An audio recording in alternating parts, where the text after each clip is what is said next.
Hello everyone, what we have here in front of us is the MSA Altair 5X 4-gas meter. We're going to go over this as it pertains to the JPR and Fairfax County Fire Department Recruit School. And go ahead and start with the objective. The firefighter operates the air monitoring instrument while demonstrating knowledge of air limits. The firefighter demonstrates the ability to utilize the meter to assess related hazards and to control any related utility control devices. Instructions: the firefighter properly prepares MSA Altair 5X 4-gas for operation and correctly uses to identify, monitor, and mitigate hazardous atmospheres. So, number one, what we're going to do with this MSA 5X Altair, aka 4-gas, so most of the time you hear just this being referred to as a 4-gas, you go and hit the power button right here in the center. Hopefully it has appropriate batteries and presently charged. You get the two red lights and the beautiful MSA sign that says the safety company. It's going to run its initial warm-up procedures, and then quickly we get a prompt to do a pump test, which is number 2. And once we turn it on, we will make sure we turn it on in a clean and uncontaminated atmosphere. So outside, not over a puddle of gasoline or near a running vehicle. So out in a fresh air. So waiting for that prompt to tell me to do a pump test. And here we go. It prompts me, it yells at me, it blinks at me to tell me to block sampling system. We turn over the meter and we have the pump here. Put our finger over the pump and we successfully block the pump and a pump test pass. I was able to block the pump flow. At any time you get an error, you get two options or two readings back from the pump test. Pump test pass or pump test failed. The pump test failed, you take the unit out of service and contact the meter shop for a spare. And now it runs through its warm-up procedures. Continue to place this in a clean and uncontaminated atmosphere with fresh air. We'll go ahead and get our bump test ready because that'll be our number 3. And essentially, bump test comes in this can here. It says bump test. Use the meter sharp right bump test on it. And this is a canister. And make sure we have the right components of the bump test, bump gases. Our meter is a 4-gas, so it reads hydrogen sulfide. That's good. Carbon monoxide, methane, aka the LEL, and oxygen. You'll find nitrogen in most bump gases because it's just a balance, and that's the majority of what's in the atmosphere naturally. And so it's almost done running through its warm-up procedure. And then during this warm-up procedure, it'll let us know if everything's functioning appropriately. So we'll perform our bump test. You get this here fresh air setup. You can press this here if you're getting any wonky numbers in your 4 sensors. Essentially, we get 0, 0, 0, and oxygen 20.8, which is correct. So naturally, we don't need to do a fresh air setup, but we'll go ahead and do a bump test, which is a number 3. We do our bump test. Here, our bump gas and our tubing trigger.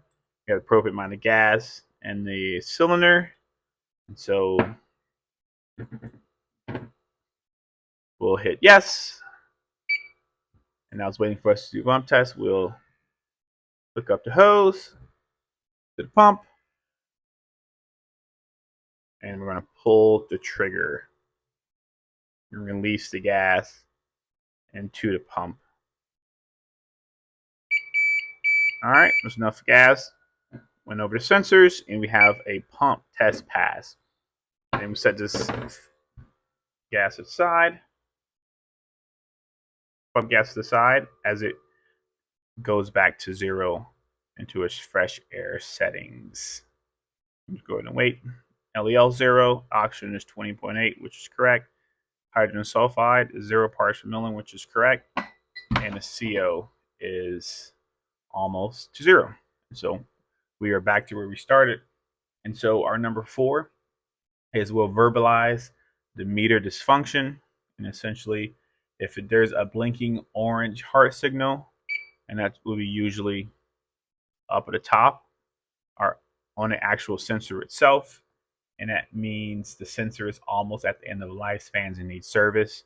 And that could be anywhere here on the screen or you have a solid red heart signal, that means the sensor has reached the end of lifespan. It needs to be replaced. It needs to be placed out of service. That's anywhere in the 4 boxes. And so number 5, you need to verbalize your alarm limits.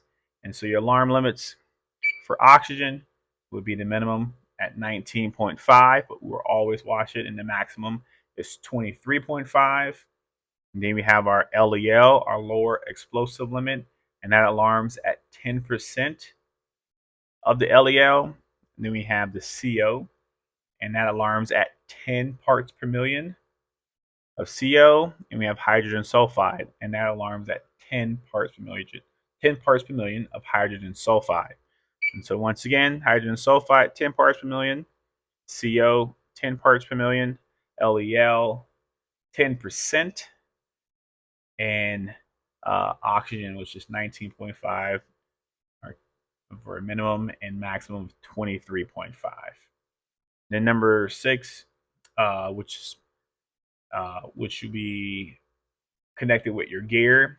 Then you'll take this device here and enter the structure with properly donned PPE and SCBA.